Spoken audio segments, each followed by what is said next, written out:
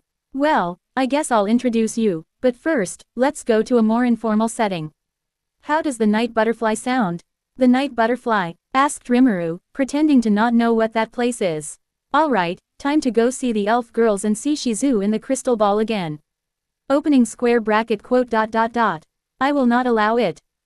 Rimuru felt as if a very cold bucket of water was poured down his back, as he subconsciously tensed up. He could feel Ciel's cold glare on his back. See Ciel, listen, this is important F for the T timeline. How else would I meet Vesta? Asked Rimuru. Through any other means, answered Ciel. Oh come on Ciel, I am not going there for fun this time, really. Nullifying sense of touch. Ciel, I can be serious when I need to be. Why do you not trust me? No reply. Rimuru, both saddened by his partner's lack of trust and his lack of sense of touch, ignored Kaijin's explanation of what the night butterfly was and simply nodded in agreement. They then headed over to the night butterfly. Rimuru was currently situated on the lap of the blonde elf, watching as the dark elf in front of him was using the crystal ball. He stared into the crystal ball, knowing full well what it was going to show him. The 5 students, Kenya, Gale, Ryota, Alice and Chloe. Chloe was the one hugging Shizu, whose face became visible as the crystal ball zoomed in on her. It was incredibly nostalgic. Rimuru was also saddened tremendously, as it reminded him of one more person that he had failed to save. Failed to protect. Heck, he even failed her will of saving the children, as they all died in that final war. The dead body of Chloe when he arrived after Ivraj had finally lifted the dimension lock by accident sent him into a frenzy of rage, sorrow and grief. The news of his country's destruction, the other dead bodies of his allies and comrades simply fueled this rage. He did not know how long he rampaged, but in the end, all his enemies had laid dead at his feet. But the rage then turned to grief, as he then saw Milam, who looked completely lost. And the rest, well, is obvious. Rimuru shook himself out of all the depressing memories. It would not happen again. It would not happen at all. Master, saving Shizu Izawa and preventing her death now will cause a tremendous amount of change. Rimuru was stunned at this information. Of course it would. How was he such an idiot?